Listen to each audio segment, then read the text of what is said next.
If you really think about it, don't you find sequels and reboots to be kinda weird? You'd think it'd be as simple as taking what people liked about the previous entry and just doing it again but a bit better. And while there's obviously some sequels and reboots that have garnered near universal praise, a lot of companies more often than not drop the ball. Maybe they dumbed it down for console releases. Perhaps they diluted the original formula by chasing trends. A shift in tone and or gameplay could alienate old fans. You could review the first two Sniper Ghost Warrior games and stop right in the middle of the series to cover Titanfall 2. Anything could happen, and whatever those reasons might be, number 2 is usually seen as, well, number 2. Where am I going with this point, you might ask? Well, today's subject, EA and Starbreeze's Syndicate, is perhaps one of the weirdest reboots that I have ever seen, because it switched entire genres. And I don't mean what happened from the old Doom games to Doom 3. And before anyone brings it up, Prey 2017 is neither a sequel nor a reboot because it was built from the ground up as an actually good System Shock successor, and then Bethesda just slapped the name on it because that totally won't piss off man children. Shut the fuck up! The original Syndicate by Bullfrog Productions was an isometric RTS released in 1993. Even if you have zero interest in RTSs like me, you can probably imagine how this plays. A sequel in the same vein, Syndicate Wars, was released 3 years later before the IP went dormant for more than a decade. Eventually, EA, wanting to revitalize the series, turned to Starbreeze Studios to develop a reboot with the goal of, quote, bringing new elements and drastically altered gameplay concepts that would suit the franchise's universe. The producer of the game has also stated that there wasn't any point in reinventing the wheel, so it was better for them to abandon the old formula to cater to new audiences. Thus, they thought it was a smart idea to take this old strategy game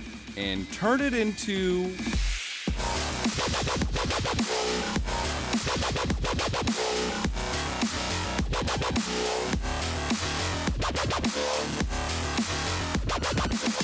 a first-person shooter. I've never played the original, but this is quite the fucking jump, wouldn't you agree? And no, this isn't an in-name only Prey ordeal. It's set in the same universe, more or less, using the same ideas and building blocks. It wasn't even marketed as a mere spin-off either, which doesn't help. As one would expect for a game trying to appeal to everyone, it appealed to basically no one, failing to interest newcomers and pissing off older fans, even a producer and programmer of Syndicate Wars, because of course it did. It was a commercial flop, selling only about 150,000 copies worldwide. It didn't even get put on Steam unlike other EA titles at the time of recording, showing just how forgotten it is. And I think that's a bit of a shame. I believe Syndicate is unfairly written off due to its namesake and switch genre, because it has plenty of good things about it that make it pretty enjoyable for most of its runtime, even if I have a lot to criticize. Needless to say, Syndicate's premise feels like the collective wet dreams of Andrew Wilson, Bobby Kotick, and Strauss Zelnick after a nasty, far too expensive threesome. No wonder why they wanted to reboot the IP. In the year 2069, the world is completely under the control of megacorporations, or rather, syndicates, due to the advent of the DART chip, a neural implant that allows access to a so-called dataverse originally developed by a company called Eurocore. Without one, you're literally not part of the system, and you basically don't exist as a person. If this seems like I'm glossing over things a bit, this is basically all the intro cutscene gave me. It feels like it's just missing information. Anyway, because these companies are competing against one another for power, competing essentially being glorified gang wars and corporate espionage, they employ their own private armies and more notably, agents, borderline superhuman soldiers equipped with a unique military-grade DART chip that enhances their abilities in combat. You work as a Eurocore agent named Miles Kilo and, Look, the story is so remarkably nothingy and uninteresting that I feel like I need to show you it, but I'll save it until after I cover the parts you actually care about. For now, I'll just say that I barely felt like Kilo played an important part in the plot, as things seemed to just kinda happen around him while he ran minor errands, and I did try to pay attention. It's like reading about Switzerland during World War II. I suppose you could say the writers wanted you to really feel like nothing more than an unimportant, replaceable cog working day after day for a thankless, uncaring corporation who merely sees you as property. But all that did for me was generate apathy. Before I properly get into the presentation, we'll first need to address the solar flare in the room. Syndicate's infamous bloom that puts all other 7th gen games to shame. Seriously, it's brighter than Jeff Bezos' head. If you're like most people and don't want to feel like you're developing cataracts while being flashbanged, download the Syndicate D-Bloom mod, drag its contents into this directory, and you're good to go. This will make certain light sources that would actually make sense to have bloom look weird and flat, but it's worth it in the end. Sometimes you gotta let go of a few things to strengthen the company. With that set aside, while the fidelity does seem to be a bit below par compared to its contemporaries at times, which is a bit of a given looking at the budget, I don't think it looks half bad. Using an in-house engine, the overall aesthetic and atmosphere it creates with its colors, or sometimes lack thereof, decent lighting and effects, shiny surfaces, and art style is quite nice to me. Both ends of this dystopia are captured well. The pleasantly prim and proper corporate buildings and public areas exude a cold and soulless vibe, not unlike an actual CEO. Or one that has a bit more of a sense of warmth with the use of yellow and orange tones, but retaining that coldness, like a CEO's apology. On the flip side, the slums, aka the down zone, look appropriately depressing and dreary, like the working conditions of a QA tester at Activision. I also dig this particular flavor of cyberpunk. There's a bigger focus on making things look clean, sleek, and modern, rather than overly mechanical and gritty, suiting the corporate themes. I also want to praise how the dart chip is incorporated into the game's visuals. A small but very interesting detail is how most props have these tiny floating info boxes labeling them. Even though I don't see why anyone would realistically need this information, I just think it's neat. More noticeable,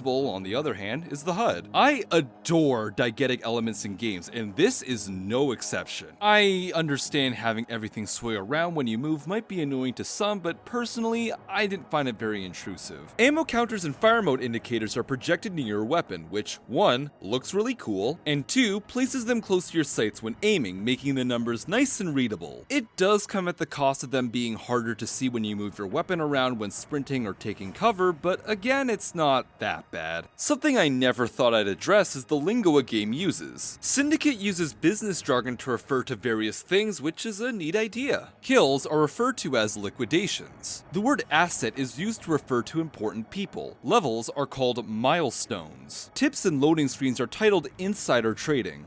The scoring screens after a mission are called performance audits and are tracked by something called Syndac. They also kinda look like PowerPoints. The phrase end of trading also appears while you load into it. Achieving a better or worse score is represented by a green and red arrow respectively, mimicking the stock market. Lastly, your final score is graded with a business position, like CEO. There's just a couple more technical things I want to mention. Firstly, the graphics options are barren, simply being sliders for only 3 things, and there's no way to turn off the other post-processing effects. Luckily, you can edit Syndicate's environment.cfg located in your documents folder, where you can disable the lens flares, film grain, motion blur, and depth of field if you need to. Because I don't mind the lens flares and my eyes aren't weak, I just disabled the grain. Hey, that's something we hopefully can both agree on. You'll also have to change the FOV externally. Download the mod and simply drag the DLL file of your desired value and place it into the content folder. It does come at the cost of messing with sites and view models, but hey, sometimes you gotta cut corners. The PC Gaming Wiki does have a warning saying how it could cause saving issues, but I personally never experienced this. Wait, is that 5 FOV?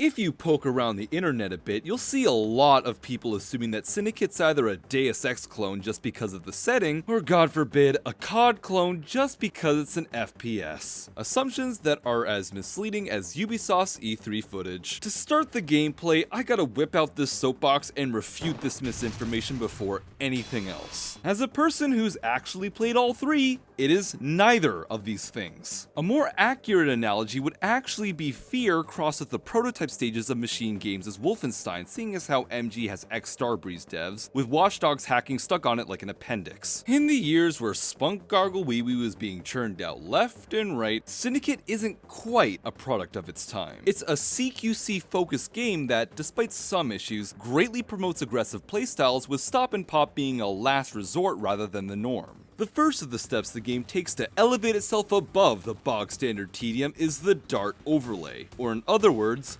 bullet time. And if you know me, that shit is my goddamn fetish. How this pushes you to play aggressively should probably go without saying. You can run up close to enemies and kill them before they've even had a chance to react, and it's all very badass. But there's a few more additions to make it a tiny bit stronger. When the overlay is active, you deal a little bit more damage while taking less of it, apparently 10% for both, and previously spotted enemies are highlighted even through walls. Furthermore, in addition to it recharging passively, you seem to get a tiny bit of energy back when killing enemies while it's on, and 10 to 11% per kill while it's off. Finally, if you start reloading in bullet time and then turn it off, your reload becomes much faster. That could be a bug, but it's definitely a nice thing to have. If there's one thing I can complain about, however, is that the overlay quite possibly has the most intrusive visual effect of any bullet time ability I've ever seen. In most other games, time slowing down is usually represented by the borders of your screen blurring a bit or a color filter.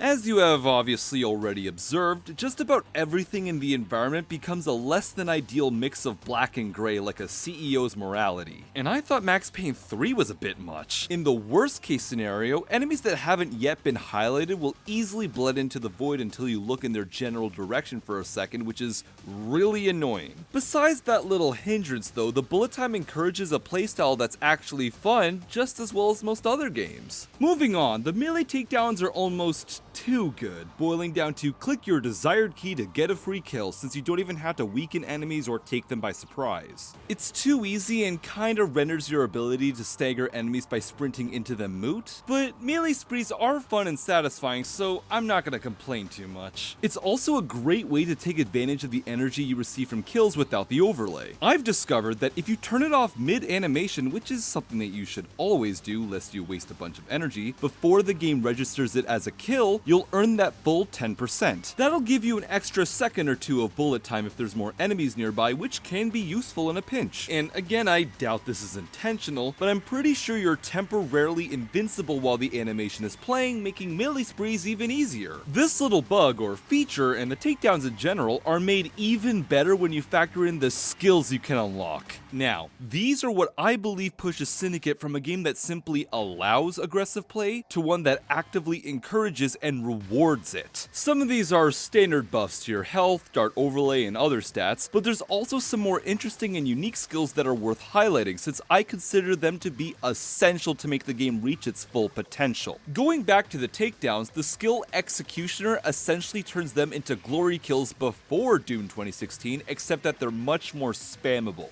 Every melee kill will restore a whopping 50% of your max health, keeping you in the fight longer and reducing the need to rely on your regenerating health. Combined with the brief invincibility, it can make you theoretically unstoppable if you successfully chain them together. This is hands down the best skill in the whole game. Do not ignore it. Another skill that rewards going nuts is Killing Spree, which builds off the Rampage mechanic, which has another use that I'll address when we get to Breaching. It doubles the amount of time you get between kills before your rampage ends, up to 6 seconds or so, and gives you a 25% damage bonus per kill up to 100% until your rampage ends. The more you kill, the easier it gets to kill. The rich get richer, like capitalism! Regenerative Overlay heals 7% of your health every second while you're in bullet time, even if you're under fire. And remember that you also take less damage in this state. It can even be upgraded with the skill that improves your health regen, although I'm not exactly sure how it affects it. Finally, Emergency Resuscitation makes you literally too angry to die at low health, giving you a brief period of invincibility to retreat and heal. When you factor these in with the basic buffs you pick up, along with the extra 2.5% health you earn with every network connection, which happens when you unlock two skills that are adjacent to one another, you're almost fucking invincible even on hard. And people still want to call this a COD clone?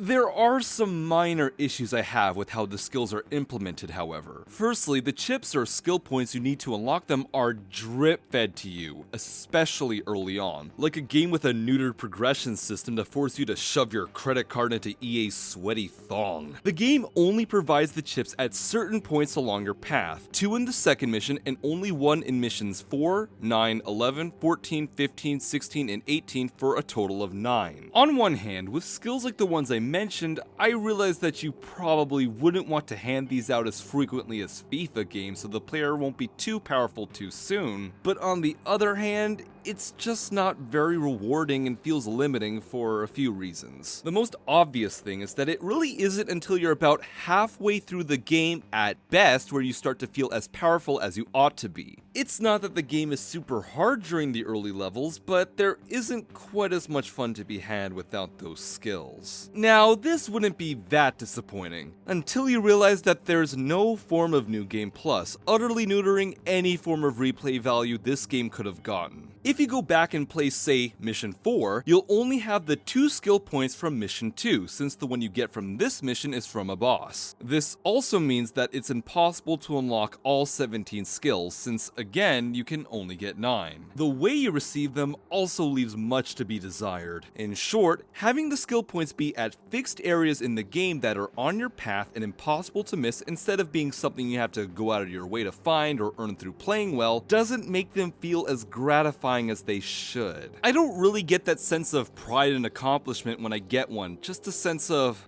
finally. I didn't work for the chips so much as I just twiddled my thumbs until the game decided to throw me one. Furthermore, fighting the bosses, which I'll touch on later, for only a single skill point feels horribly underwhelming for some reason. I don't mean to sound as ungrateful as EA when a game performs below expectations. I mean, I suppose I probably do, but my point still stands. To be fair, my gripes about the skills are more about the progression, because in practice, they, along with the bullet time, do a respectable job at making Syndicate sort of feel like its own thing for the time, rather than just being a mere ripoff because of the setting and genre.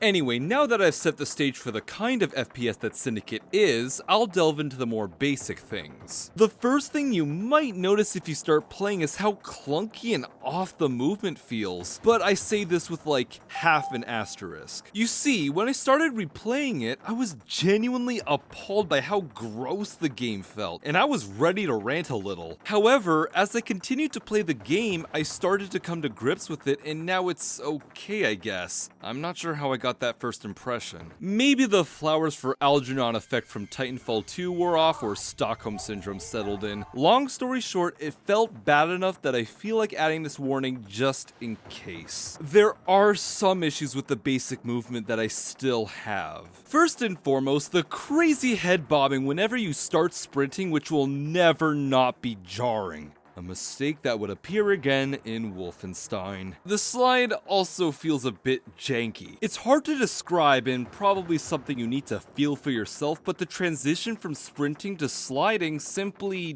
doesn't feel smooth. It doesn't even seem to work properly at times. If you see me randomly crouch for no reason in any of these clips, that's why. Oh, and vaulting and platforming just feel On the bright side, you do at least take less damage when moving around, and you have unlimited stamina, which does add to the aggression. Returning to combat-related things, I have mixed feelings on the actual gunplay. On one hand, they all feel powerful, if for no reason other than the goddamn sounds. Step aside, Battlefield and Medal of Honor 2, I guess. You're not the only EA-published FPSs with guns louder than angry gamers. Every shot fired has a satisfying bang with intense reverb that completely envelops your head and rocks your eardrums, resulting in firefights that are deafening in the best way possible.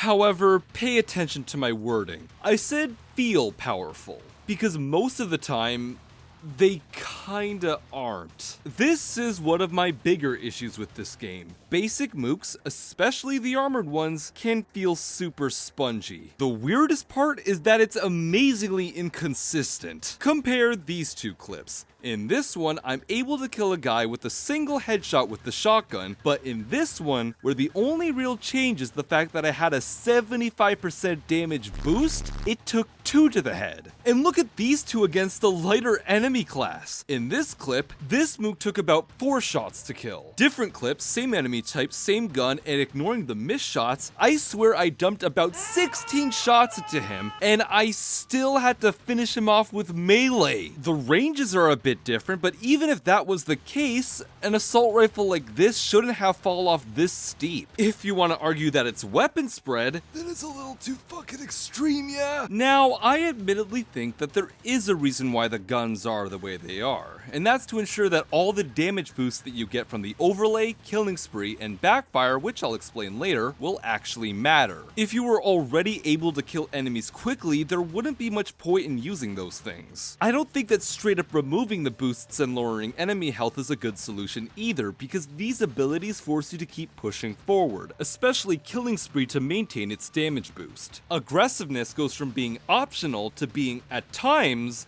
vital. It's charitably a necessary evil to make Syndicate's combat loop tick the way it does, even if it can be at odds with the fast pace. Still, no matter how you spin it, most of the guns can feel a bit underpowered. No amount of justifications can stop me from feeling a bit annoyed by this at times. Alongside that, there's a couple of other handling issues that bother me. The first is that switching weapons sometimes takes way too long because weapons just have to play an animation every time you do, which isn't ideal for a game like this. Depending on what 2 guns you have, it can either be a little annoying or excruciating.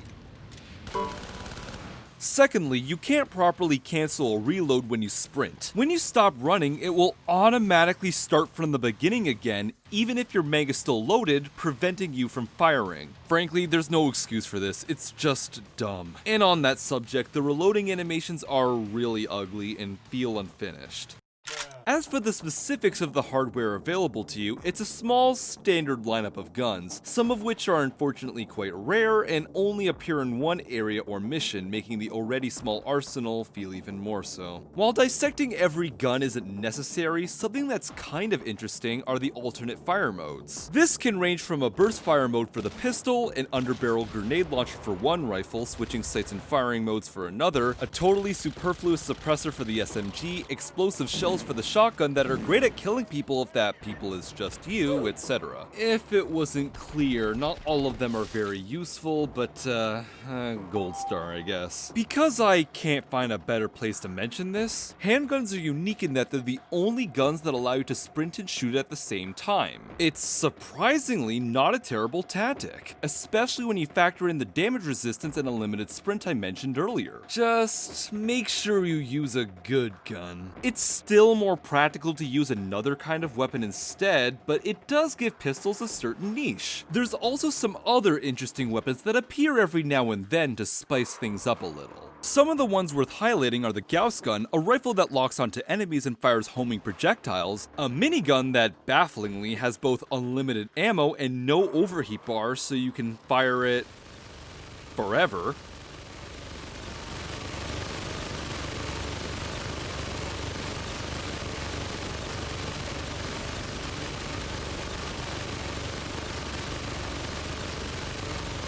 and a surprisingly fun and effective flamethrower that you only get for like 3 minutes tops. Finally, the grenades are just dumb, for lack of a better word. I actually forgot they were even a thing until much later. To start, they're surprisingly rare for what they are, because you can only pick them up from enemies after they've thrown them and you've disabled them. While they do explode on impact, which is a good thing in a shooter like this, kinda like how Fear did it, the benefits of having an instant explosion on hand are completely neutered because you have to equip them first, which is made worse by the fact that, again, swapping weapons can take a while. You can't just quickly toss one. There's no reason nor excuse to have something this antiquated. I know I've been quite critical in this section, but truth be told, I still like what Syndicate's combat loop has to offer. It feels like a fun alpha stage, and yes, while that's a seriously backhanded compliment with brass knuckles, the punchy feeling guns, the bullet time, the skills, and the takedowns result in an enjoyable, moderately fast experience that's more than the sum of its parts, and much more interesting compared to its contemporaries. Now, let's talk about Syndicate's main gimmick, the hacking or breaching. To be blunt,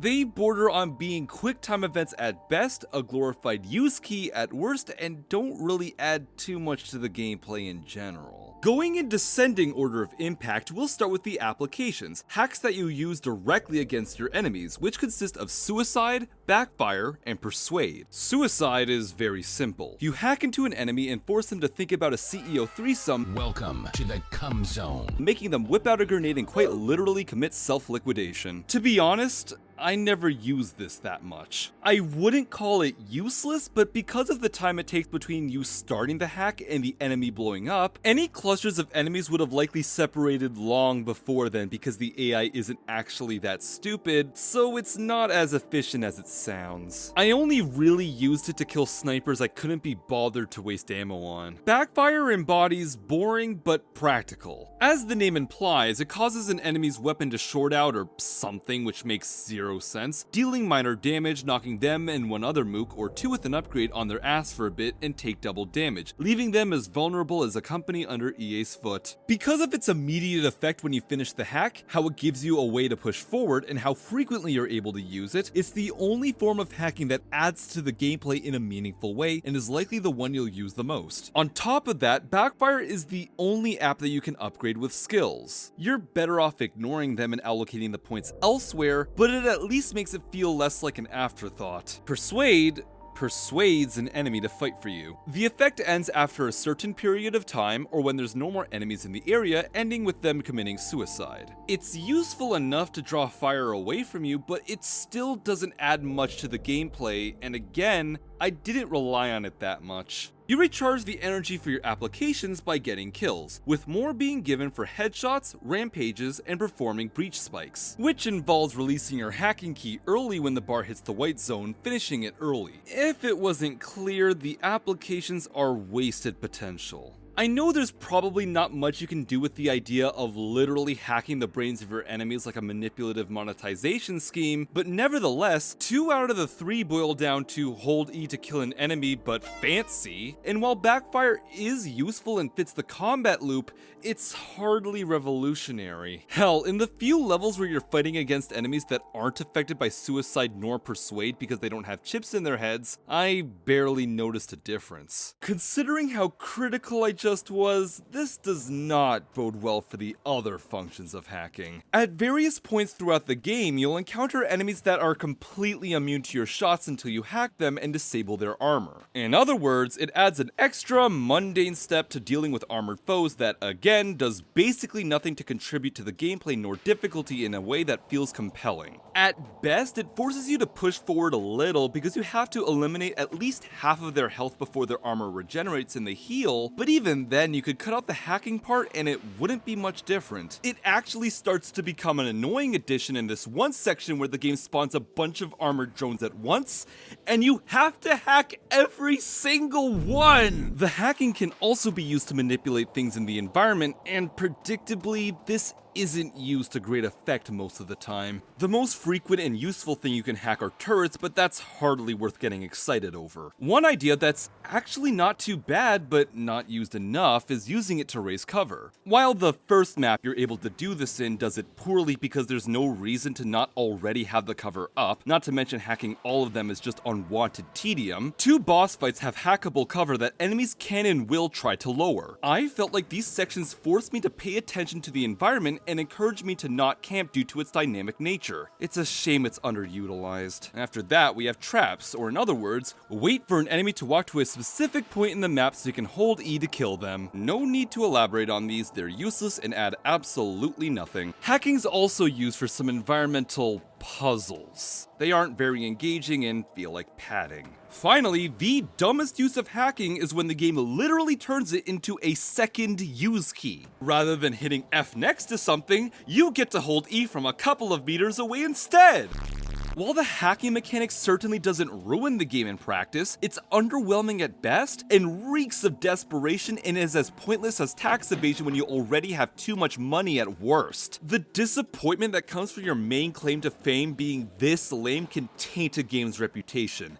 and this is no exception. It doesn't create disgust so much as it just makes you scoff and roll your eyes. As far as the level design goes, Syndicate is about what you might expect for a linear game of the time, which means there's a lot of corridors, unfortunately, without any interesting opportunities for exploration. You don't really have to go that far off the path to find intel logs and the like. Oh yeah, while we're on that subject, there's an encyclopedia's worth of world building material you can find and read, from location info, people, guns, the dart chip, etc. There's even propaganda posters that reveal new meanings with the dart overlay. You'll probably ignore it, but I'm kind of impressed that they even bothered to explain things to such lengths. Anyway, corridors are obviously not the pinnacle of good level design. However, and I do kinda hate to admit this, but as long as I get to paint the floor, walls, and ceiling with blood and viscera in the span of about 10 seconds and feel awesome doing it, I'll tolerate them. And as I've asserted, Syndicate's more than capable of allowing me to do that, so these sections just about get a pass. On the plus side, the game does also have its fair share of more arena-like areas that allow for more flanking for you and the AI, resulting in much more dynamic and fun fights. Some arenas I quite liked were this nightclub in Mission 3, this train station in Mission 4, this rundown place in Mission 13, and this rooftop in Mission 19.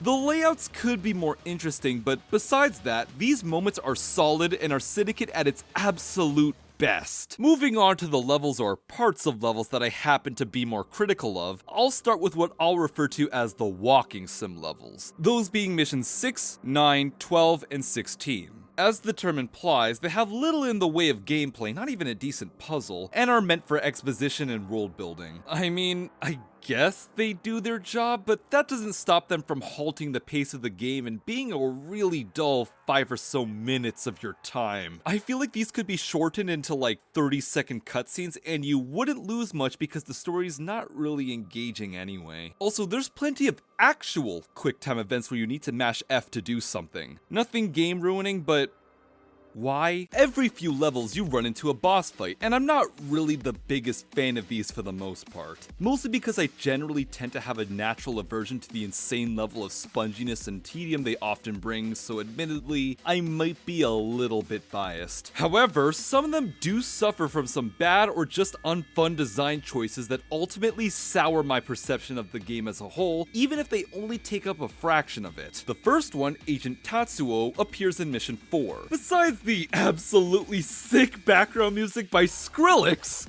it's a horrible first impression. He's a total bullet sponge as one might expect, and he moves fast, making you 100% reliant on bullet time to hit him, and a sitting duck when it reaches 0. Offensively, he can shoot you around cover with his Gauss rifle in the first half, and create so many copies of himself in the second that you can't hide for very long anyway. Maybe if this was later in the game and you had more skills it'd be better, but as it stands, it's a stupidly difficult and tedious first boss fight. Thank God there's checkpoints. If that wasn't bad enough, there's another in the very next mission against a gunship, and yeah, this is the worst boss in the game. Not because it's hard, but because it's piss easy and takes forever! All you have to do is stand in the same spot and keep shooting at the ship with your infinite ammo minigun and occasionally hack turrets or bombs for 2 whole minutes, which will feel more like 2 hours because of how static the whole fight is. It's a glorified turret section. At least the first guy was interesting. The minigun juggernaut you face in Mission 8 isn't a boss per se because the game doesn't hype him up as much as the others, but functionally, he's cut from the same tedious cloth. He's basically a stronger version of those armored enemies I mentioned earlier. He takes forever to kill, and the room you fight him in doesn't give you much room to maneuver. Not fun. You face a similar unit in Mission 10, except this time, he has a missile launcher. That may sound scary, but this guy was way easier to fight because there's more cover, his attacks are easier to avoid, and even if he does hit you, you barely take any damage. It didn't frustrate me, so points for that, I guess. Mission 11 has a fight against an agent named Ramon, and frankly, it's a bunch of quick time events. He jumps from platform to platform and fires missiles at you, and you have to hack them to send them back, and somehow he can't read the air and realize it ain't fucking working and keeps doing it, like a publisher who can't understand that people don't like unfinished, buggy garbage. At least it's over quickly if you know what you're doing. Mission 15's boss, Chris, actually isn't too bad. He uses a cloaking device, resulting in a tense game of cat and mouse as he runs around the room, only making himself visible and vulnerable when he shoots at you or when you hit him with an EMP grenade. Even though you are heavily reliant on your dart overlay like the first one, because this boss isn't constantly firing at you,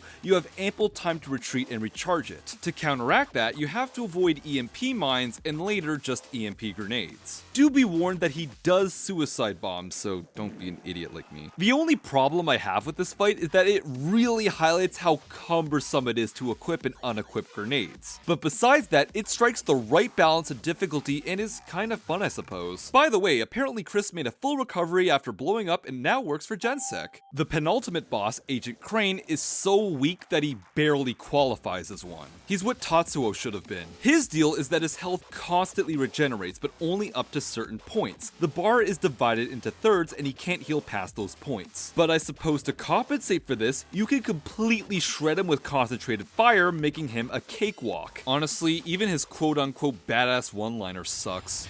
I'm gonna do you a favor and kill you right now. I'm gonna do you a favor and kill you right now. Still, I much prefer this over sheer tedium. It's also one of the 2 boss fights with hackable cover. The final fight is technically 2 bosses in one. For the first half, you're up against a pair of twin agents, both with 2 health bars each. On top of that, if you get their health down to 0, a third guy, an agent who I won't name for spoilers, will revive them from outside the arena, thankfully with only half a health bar. In order to kill the twins for good, you have to shoot the agent so the elevator he's standing on falls so he can't heal them, gun them down, and then use melee to finish them off. I suppose this phase is okay, the twins themselves aren't too bad and there's hackable cover, except that the game does nothing to tell you about how to actually defeat them. It's been a while since my very first playthrough, but I remember spending way too much time on this damn part. The final fight against the last guy is pretty basic. He has a whopping 3 health bars, uses a minigun and later a shotgun, and occasionally launches a barrage of grenades in the air. While I didn't have much trouble with this, thanks to emergency resuscitation anyway, the fight still felt kinda tedious and overstayed its welcome, especially after the twin phase. With precisely 1 boss fight that felt neither underwhelming nor annoying, I don't really care for their inclusion. They more often than not don't do anything super interesting in their design, nor do they do anything compelling with the existing mechanics, and are just pockets of tedium that create nothing more than a speed bump that just gets in the way of the good parts. Also, can I just say how not being able to unlock unique abilities from defeating the bosses is just wasted potential? I'm ripping out the chip that supposedly gives these guys the ability to dash, clone themselves, jump super far, cloak, etc., and I'm still stuck with the same 3 ho-hum applications. Anyway, time to sound like a madman while I try to address the story. You could skip this section if you don't want spoilers for whatever reason, although I somehow doubt it. After Kilo runs through the proving grounds, Eurocorps learns that a rival syndicate, Aspari, is working on a chip that's far too similar to Dart 6, the latest chip that your company has been testing and the one that you have as a matter of fact. So, much like a company abusing YouTube's copyright system, you and another agent named Merritt are sent there to diplomatically murder the shit out of everyone in the building.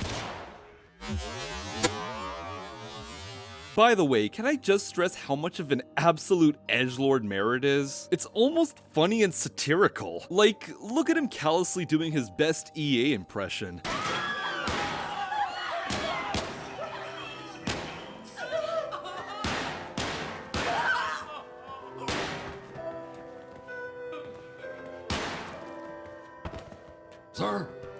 Sir, Aspari security.